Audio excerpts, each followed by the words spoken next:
What's going on, everyone? So, the Los Angeles Lakers' top priority is point of attack defense per multiple reports. I mean, it's kind of been that since they landed DeAndre Ayton. I mean, after they landed Ayton, one of the big conversations was like, okay, point of attack defense, perimeter defense, 3-and-D wings, right? That's what they want to prioritize. Even in the offseason, Rob Pelinka talked about how center is the biggest priority, but beyond that, they know they need point of attack defense out on the perimeter. Right? And look, there are limited options as far as the trade market goes, at least what we know of.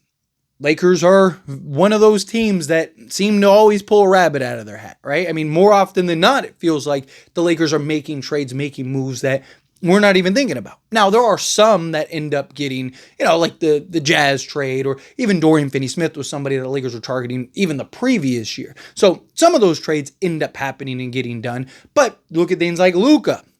Right, Rui Hachimura kind of came out of left field. D'Angelo Russell being part of the Utah Jazz trade. Right, there's been several things that kind of came out of left field for the Lakers, and so maybe the Lakers and Rob Pelinka are cooking up something to where they land a player that we don't even think about. I've gone through a couple. I'd love like a Miles Bridges. Matisse Thybulle is somebody that the Lakers have been linked to that would make some sense. But the other option is just go get Joshua Okogie. I know I've talked about Okogie twice since he's, right before he got bought out and then after he got bought out. But it just makes the most sense right now. He is one of the best perimeter defenders that the Lakers could realistically get, even via trade, right? Now, obviously he's not the two-way player that, say, an Andrew Wiggins is, but according to the reports, they're out on Andrew Wiggins. According to reports that they were never even really that invested in trading for Andrew Wiggins, which I get. They want to pay, they want too much for Andrew Wiggins. Most of these teams are probably going to be that way. No one wants to help the Lakers. Nobody wants to be the team that gets the Lakers that missing piece that puts them over the top, right? So one of the things that I've talked about in the past is like with DeAndre Ayton. What that does is now it gives you kind of more leverage. Right? Teams are looking at you as desperate. You're desperate. You need a center. You don't have a center. So guess what? You want our center? It's going to cost you. But you go get DeAndre Ayton, all of a sudden that takes half the centers of the market. And it's like, hey, we told you. Should have done what we wanted. We're going to get our guy one way or another. Right? And then you go and you pivot. And now you can go talk about a Nick Richards or a Daniel Gafford or something. But now you're not coming from a place of desperation. Now you're not coming from a place of like, oh, well, we don't have a center, right? No, now it's like, hey, we're fine. Even in the backup market, it's like, hey, we got Jackson Hayes. He was great for us as a starter. Him as our primary backup, no problem. If that's the route that we got to go, then that's the route we got to go. But we love your guy. If you can bring in a Joshua Okogie, you can kind of do some of that same stuff. Like, hey, Jared Vanderbilt, see what Jared Vanderbilt is, right? Adu Thero, see what he is. Jake LaRavia, right? Let's see what he is. You bring in a Joshua Okogie. Got Joshua Okogie, Gabe Vincent. All of a sudden, it's like, okay, we got several guys that we can be patient. Bronny James looks like he could be that for us. Bronny James, his offense has been a little inconsistent in Summer League, but that defense has been menacing, right? And if he can translate that to the NBA, then, he might be able to solve some of that. I want the Lakers to go get a more kind of proven guy, a guy that kind of fits the two-way model. I'm not saying don't go make a move, but I'm saying the Lakers, if all the options are overpay or sign a Joshua Okogie, go sign a Joshua Okogie. He's the guy that you can slot in, that you know what he'll give you. He's Jared Vanderbilt at the guard position. He's 6'4", 6'5", but he has a 7-foot wingspan. So he has the length to defend 1 through 3 for you. He can on some occasions even defend 4s, but he can defend 1 through 3 for you, no problem. Be that point of attack, right? He's Matisse Thybulle.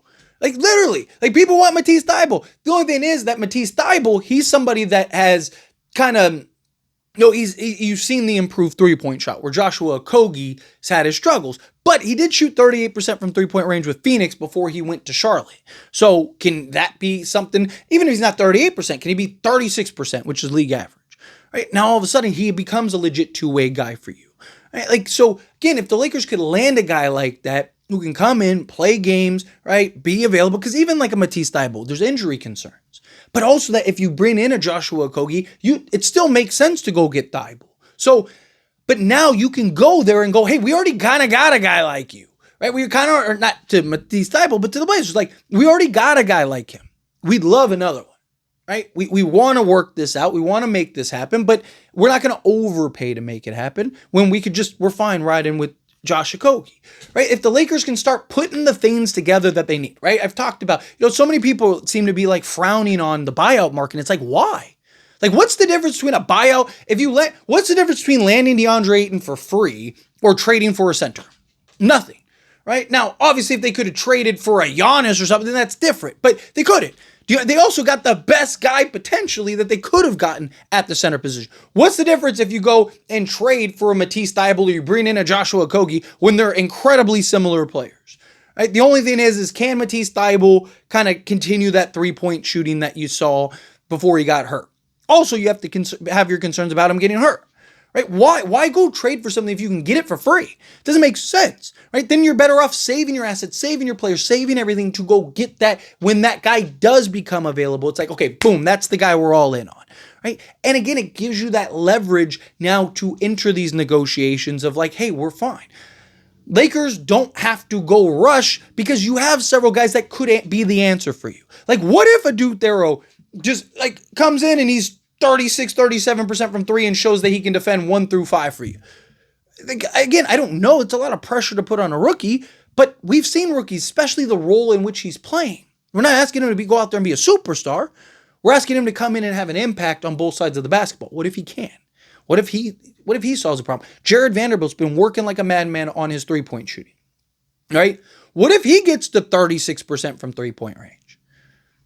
Again, that's nothing crazy. That's literally league average. All of a sudden, Lakers have one of the best two-way guys in all of basketball. Literally. I mean, Jared Vanderbilt is one of, if not arguably the best perimeter defender in all of basketball when healthy. Last year, he was coming back from injuries. He looked kind of a step late or so. Right? But like, what if you get that? What if you bring in a Joshua Okogie? And I understand, anytime I'm like, what if, people go, oh, well, it's a lot of what ifs. Yeah, but that's for anything. Lakers could go trade for, like, Milwaukee could bump their head and be like, give us, your expiring contract straight up for Giannis. No picks, no nothing. And that's still a what if. What if him and LeBron and Luka don't work? What happens if, him and everything's a what if until we see it on paper. But what are the options here? Overpay or go in? I'd rather just go with the thing that's available that doesn't cost you anything. I'd rather go with the lowest risk, highest reward option, which is Joshua Okogie. And he's also young enough to where if it works, that could be it. That could be your guy slotted in, and whether it's starting alongside Luka or being a backup guy as your point of attack kind of guard wing off the bench. And you kind of solve that. Jared Vanderbilt all of a sudden knocks down threes.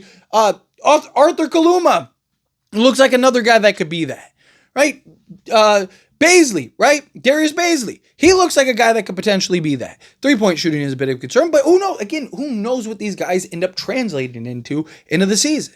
Like, so to me, it's like if there's nothing available, and this is going into the assumption that because again, it's kind of all like the same stuff. Okay, so if that's all that there is, then you're better off rolling the dice with a guy like a Joshua Okogie. Bring him in and let's see what he can do, right? Like, wave a Shake Milton or, get off of Jordan Goodwin and then bring in a Joshua Okogie. He is arguably one of the best perimeter defenders the Lakers could get, period.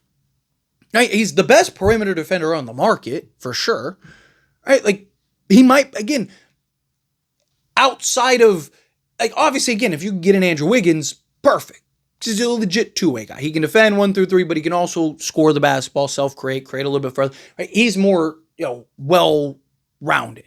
Where Okogie's kind of just catch and shoot 3 and D type of guy, right? It's like, can he get his 3-point shot right? If he can, then that's great. But again, you have more than enough. Like, the last thing the Lakers need is offense. And it's like, okay, well, you could get what are you going to do? You're going to add more bad offense or more offense and bad defense? Or are you going to add just higher end defense? I'd rather add in the higher end defense. Go bring in a guy like a Joshua Okogie. Let him kind of do his thing. Let's see what he brings to the table. See what he brings. It doesn't cost you anything.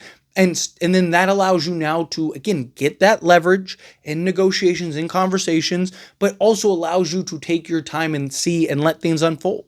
Right? Now you have Okogie, right? Bronny James, Jared Vanderbilt, Dude Thero, right? Like you have Jake LaRave. You start looking, it's like, okay, you have 5, 6, 7 guys that maybe can take those shots. What if Gabe Vincent gets back to being that guy, right? All of a sudden, again, you have a handful of guys that you can kind of look at and, hey, let's give it 20 games.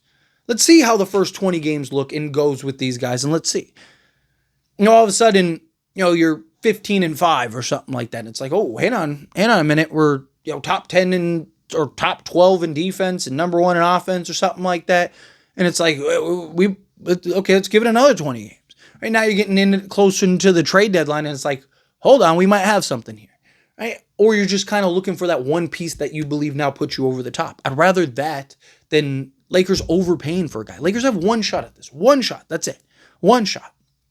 So I'd rather them take their time in finding that correct shot rather than trying to, rush it and end up putting themselves in a bad position. But anyway, as always, this is a discussion. Pass a question to you. Let me know your thoughts and opinions down in the comments. That being said, if you haven't liked this video, hit that like button. Helps me out. We enjoy these types of videos, and I truly appreciate it. Not subscribe channel, hit that subscribe button. Turn on the bell notifications. Appreciate y'all. See you in the next one. Thank you.